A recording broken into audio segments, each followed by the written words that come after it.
Namaskar and welcome to the second session of the subject of Financial Management's lecture. I am Dhruvika Kanabar from A.K. Doshi Mahila College, Jamnagar. Welcomes you all.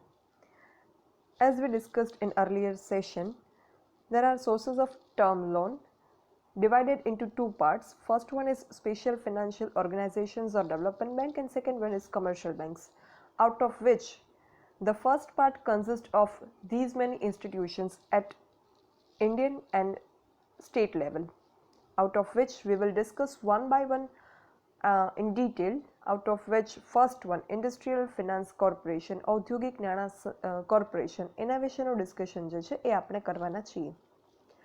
તો industrial finance corporation જે છે ઔદ્યોગિક નાણાં corporation, એના બાબતનું આપણે અલગ અલગ એની જે બાબતો છે, જેમ કે એની સ્થાપના ક્યારે થઈ, એનો ઉદ્દેશ શું છે, એના કાર્ય શું છે, એના નાણાકીય સાધનો કયા કયા છે, સંચાલન એનું કઈ રીતે થાય છે, કાર્ય પદ્ધતિ શું છે, એ બધી બાબતોની ચર્ચા જે છે એ આપણે આમાં ઇન્ડસ્ટ્રીયલ ફિનાન્સ કોર્પોરેશનના પોઈન્ટમાં કરવાની છે અને એની કામગીરીનું અને એનું મૂલ્યાંકન જે છે એ આપણે કરીશું.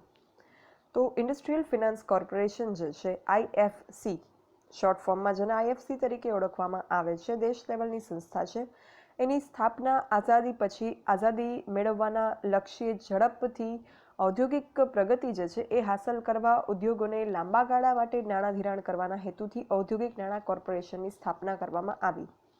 એક વસ્તુ ખાસ યાદ રાખજો કે આપણે આ લાંબા ગાળાના ટર્મ લોનના જે કોઈ સોર્સિસની વાત કરીશું, IFCI કે જે કંઈ આખું લિસ્ટ તમે જે આગલી સ્લાઇડમાં જોયું, એ બધી જ નાણાં સંસ્થાઓની સ્થાપના મેઇનલી લાંબા અને મધ્યમ ગાળાના ધિરાણ માટે કરવામાં આવી હશે, બિકોઝ એ લાંબા ગાળાના નાણાં સ્ત્રોતમાં જેનો સમાવેશ થાય છે. 1948ના પ્રારંભમાં સંસદે પસાર કરેલા કાયદા અનુસાર 1 જુલાઈ 1948ના રોજ જે છે એ ઔદ્યોગિક નાણાં કોર્પોરેશનની સ્થાપના કરવામાં આવેલી હતી.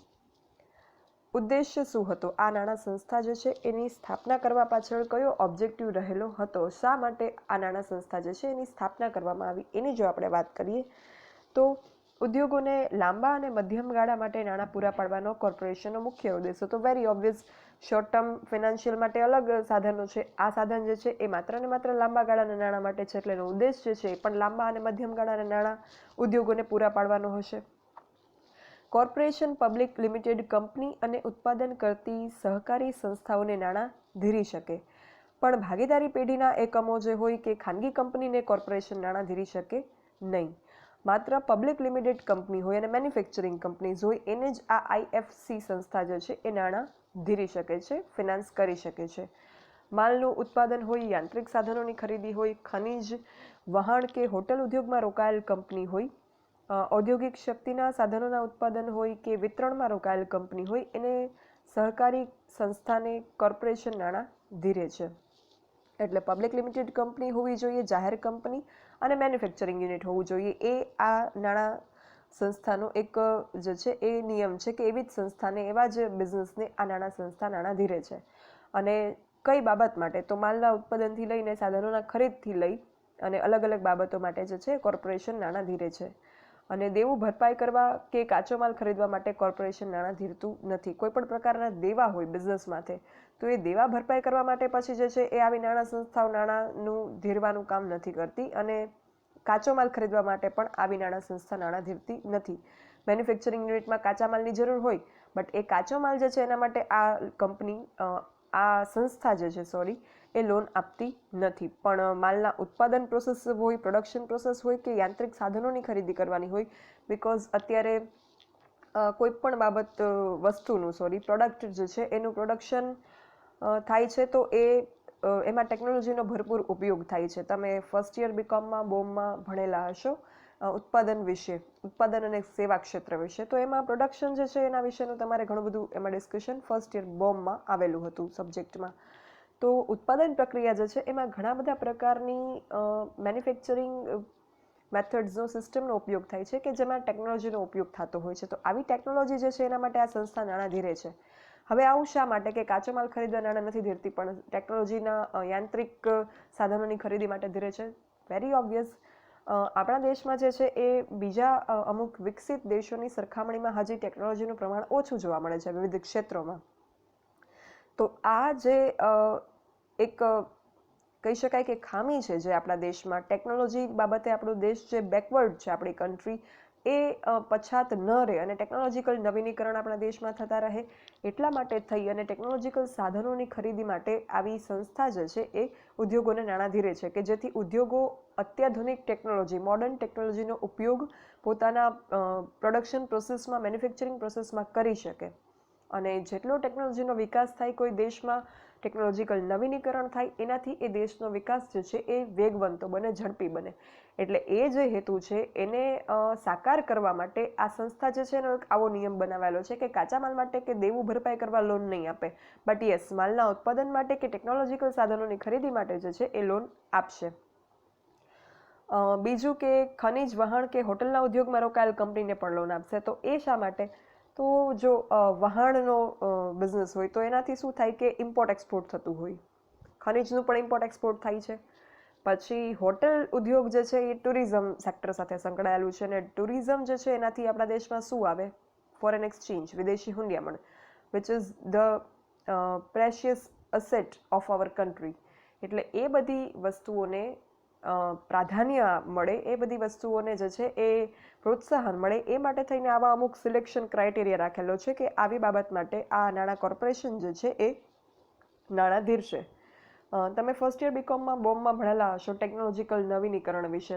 તમારું ફર્સ્ટ ચેપ્ટર હતું, એમાં સેવા ક્ષેત્ર, ઉત્પાદન ક્ષેત્ર અને બાકી અમુક ટર્મ્સ આવતી હતી, આઉટસોર્સિંગ, ટેકનોલોજીકલ નવીનીકરણ, ઈ કોમર્સ. તો આના અંતર્ગત તમે ટેકનોલોજીકલ નવીનીકરણ વિશે પણ ભણેલા હશો. તો એ ટેકનોલોજીકલ નવીનીકરણ જે છે પછી ભારત સરકારની અમુક યોજનાઓ છે, skill India development, skill development of India, કે એ બધી જે યોજના છે એ પણ શા માટે છે? તો આપણા દેશમાં જ્યાં પણ ધંધા ઉદ્યોગો છે ત્યાં એ ધંધા ઉદ્યોગો છે એને વિકાસ, ત્યાં ટેકનોલોજીનો વિકાસ થાય અને લોકોની આવડત જે છે એ વધે, એ માટે સરકાર દ્વારા અનેક આવી યોજનાઓ શરૂ કરવામાં આવી છે. એ સિવાય ઓન્ટરપ્રિન્યોરશિપ ડેવલપમેન્ટ થાય, ઉદ્યોગ સાહસિકતાને વેગ મળે, એના કારણે પણ આ પ્રકારના નાણાં કોર્પોરેશનની સ્થાપના થતી હોય છે. ઉદ્યોગ સાહસિકતાને વેગ મળે એનાથી શું થાય કે દેશમાં વધારે ઉદ્યોગો સ્થપાય અને દેશમાં વધારે ઉદ્યોગો સ્થપાય એના લીધે દેશની કુલ રાષ્ટ્રીય પેદાશ વધશે, જીડીપી, રાષ્ટ્રીય આવક વધશે, નેશનલ ઇન્કમ, અને નેશનલ ઇન્કમ વધશે એટલે પર કેપિટા ઇન્કમ વધશે અને માથાદીઠ આવક વધશે એટલે દેશમાં ગરીબી, બેરોજગારી જેવા પ્રશ્નો નહીં રહે. અને જ્યારે દેશમાં આ પ્રકારની સિચ્યુએશન હોય then any country can progress, developed country બની શકે કોઈ દેશ. એટલે આ બધી બાબતને ધ્યાનમાં રાખી અને ઔદ્યોગિક નાણાં કોર્પોરેશન જે છે એનો ઉદ્દેશ આ પ્રકારના રહેલા છે. હવે વાત કરીએ કાર્યોની. ઔદ્યોગિક નાણાં કોર્પોરેશનના કાર્ય શું છે? તો ઔદ્યોગિક નાણાં કોર્પોરેશન મુખ્યત્વે જે છે એ કાર્ય કરે છે એની જો વાત કરીએ તો ઔદ્યોગિક કંપનીને 25 વર્ષમાં પરત કરવાના હોય એવા ડિબેન્ચર કોર્પોરેશન ખરીદે છે અથવા તો બાહેંધરી આપે છે. ઔદ્યોગિક કંપનીના શેર, સ્ટોક, બોન્ડ અથવા ડિબેન્ચર અંડરરાઇટ કરે છે. અંડરરાઇટ કરવું શું એ વસ્તુ તમે as a student of accountancy very well તમે જાણતા હશો. અંડરરાઇટ કરવું એટલે બાહેંધરી આપવી. જો શેર જે છે એ જાહેર જનતા દ્વારા ખરીદવામાં ન આવે કોઈ કંપનીના, તો ઇન દેટ કેસ કંપનીને પોતાની કેપિટલ રિક્વાયરમેન્ટ પૂરી થઈ જાય એ માટે કંપની બાહેંધરી દલાલ રોકતી હોય અને બાહેંધરી દલાલ જે છે એ વસ્તુની બાહેંધરી આપે કે yes, we will purchase the shares if it will not be purchased by general public. અને આ શેર જે છે એ પછી બાહેંધરી દલાલો લઈ લે. એના બદલામાં એમને જે છે બાહેંધરી કમિશન આપવામાં આવે. તો આ કામ પણ આઈએફસી કરે છે. અને આ માટે જામીનગીરીનો વધુમાં વધુ 7 વર્ષમાં નિકાલ કરવો જોઈએ. જે અંડરરાઇટ કરીને જે શેર્સ લીધેલા હોય એને મેક્સિમમ 7 યર્સમાં પછી જે છે એને વેચી દેવા જોઈએ. ઔદ્યોગિક કંપનીને જાહેર બજારમાંથી 25 વર્ષની મુદ્દતીની લીધેલ લોનની બાહેંધરી પણ આપે છે. એ સિવાય મધ્યસ્થ સરકાર કે વિશ્વ બેંકના પૂર્વ સંમતિ સાથે એમના એજન્ટ તરીકે પણ કામ કરી શકે છે આઈએફસી. પછી વિદેશી ઉત્પાદકોએ ડિફર્ડ પેમેન્ટ યોજના હેઠળ ખાનગી ઉદ્યોગને યંત્ર, સાધન, સામગ્રી પૂરા પાડ્યા હોય તો વિદેશી ઉત્પાદકોને બાહેંધરી આપે છે. આ બધા કાર્ય જે છે એ ઔદ્યોગિક નાણાં સંસ્થા દ્વારા, ઔદ્યોગિક નાણાં કોર્પોરેશન દ્વારા કરવામાં આવે છે. હવે આ બધા કાર્ય કરવા માટે એને નાણાંની જરૂર પડશે, ભંડોળની જરૂર પડશે. તો એ ભંડોળ એ ક્યાંથી મેળવશે? ઔદ્યોગિક નાણાં સંસ્થા જે છે એના નાણાકીય સાધનો કયા કયા છે એની જો આપણે વાત કરીએ તો કોઈ પણ ખાનગી કંપની જે છે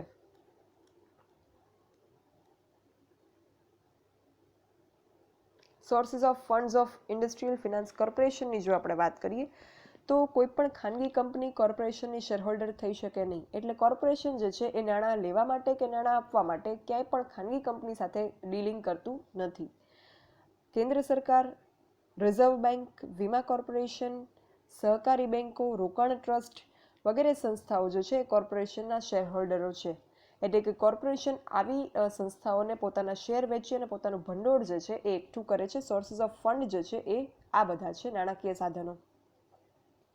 કોર્પોરેશનની ઓથોરાઇઝ્ડ કેપિટલ એટલે કે અધિકૃત મૂડી ₹20 કરોડની કે જે 5,000 રૂપિયાનો એક એવા શેરમાં વેચાયેલી છે અને અત્યારે પૂરી 15 કરોડની ભરપાઈ થયેલી મૂડી આઈએફસીની છે.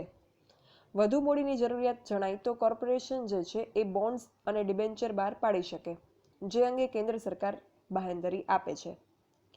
જાહેર જનતા પાસેથી ઓછામાં ઓછી 5 વર્ષની મુદતની વધુમાં વધુ 10 કરોડ રૂપિયાની જાહેર થાપણો જે છે એ કોર્પોરેશન સ્વીકારી શકે અને જરૂર જણાય ત્યારે કેન્દ્ર સરકાર પાસેથી પણ ઉછીના નાણાં કોર્પોરેશન મેળવી શકે. કોર્પોરેશન જે છે એ એક પ્રકારનું ગવર્મેન્ટ ઇન્સ્ટિટ્યુશન છે. એટલે એ ક્યાંય પણ નાણાં કે ભંડોળ મેળવવા માટે કે પછી ઉછીના નાણાં આપવા માટે, લોન આપવા માટે ક્યાંય પણ ખાનગી કંપની સાથે ડીલિંગ નથી કરતી, બટ ગવર્મેન્ટ સાથે ડીલિંગ કરે છે. જો કોર્પોરેશનને ફંડની જરૂર હોય તો ગવર્મેન્ટ પાસેથી ફંડ જે છે એ કોર્પોરેશન મેળવી શકે છે કેન્દ્ર સરકાર પાસેથી. એ ઉપરાંત રિઝર્વ બેંક પાસેથી પણ નાણાં ઉછીના લેવાની કોર્પોરેશનને જે છે મંજૂરી છે. બિકોઝ રિઝર્વ બેંક જે છે એ બેન્કર્સ બેંક ગણાય છે, એપેક્સ બેંક ગણાય છે. તમે ઇકોનોમિક્સમાં રિઝર્વ બેંક વિશે ભણ્યા હશો. તો રિઝર્વ બેંક જે છે એ બધી જ બેંકને જરૂર પડીએ ઉછીના નાણાં પ્રોવાઈડ કરે છે બેન્કિંગ વર્ક પોતાનું કરવા માટે. તો આવા સંજોગમાં આઈએફસી ઇન્ડસ્ટ્રીયલ ફિનાન્સ કોર્પોરેશન પણ રિઝર્વ બેંક પાસેથી જે છે એ નાણાં ઉછીના મેળવી શકે છે અને એ ઉપરાંત વિદેશી ચલણમાં પણ એ લોન મેળવી શકે છે. ફોરેન એક્સચેન્જ પણ એ લોન સ્વરૂપે મેળવી શકે છે. કારણ કે કોઈ એવા બિઝનેસને જો ધિરાણ કરવાનું હોય કે જે ઇમ્પોર્ટ એક્સપોર્ટ સાથે સંકળાયેલા હોય તો એમાં પણ આઈએફસી દ્વારા જે છે ધિરાણ કરવામાં આવતું હોય છે. સો આ તો વાત થઈ કોર્પોરેશનના એસ્ટાબ્લિશમેન્ટની, એના ઉદ્દેશોની, ઓબ્જેક્ટિવ્સની, એના કાર્યની, ફંક્શન્સની અને એના ફિનાન્શિયલ સોર્સિસની. આગળ ઉપર હજી આપણે આ આઈએફસી વિશે ડિસ્કશન કરવાનું છે કે જેમાં એના સંચાલન વિશે, મેનેજમેન્ટ બોડીમાં કોણ કોણ હોય છે સંચાલકમાં, પછી એની કાર્ય પદ્ધતિ કઈ રીતે વર્ક કરે છે, આઈએફસીની જે કામ કરવાની મેથડ છે, જે રીતે ધિરાણનું કામ કરે છે, એ તો એની આખી જે પ્રોસેસ છે, પ્રોસિજર છે, પ્રક્રિયા છે એ શું છે એના વિશે અને આઈએફસીની કામગીરી જે છે એ કઈ રીતે થાય છે અને એ કામગીરી બરાબર રીતે જે ઉદ્દેશ્યથી એની સ્થાપના કરવામાં આવી એ ઉદ્દેશ્ય સિદ્ધ થાય છે કે નહીં કોર્પોરેશનની કામગીરી અંતર્ગત, એટલે એના કામગીરી અને મૂલ્યાંકન, એનું પરફોર્મન્સ એન્ડ ઇવેલ્યુએશન અંતર્ગત પણ આપણે જે છે એ આઈએફસી વિશેની ચર્ચા આગળ ઉપર કરીશું. So thank you. જો કોઈને કંઈ ડાઉટ કે ક્વેરી હોય, you can write me on this mail dbk.dhruvika@gmail.com. Thank you.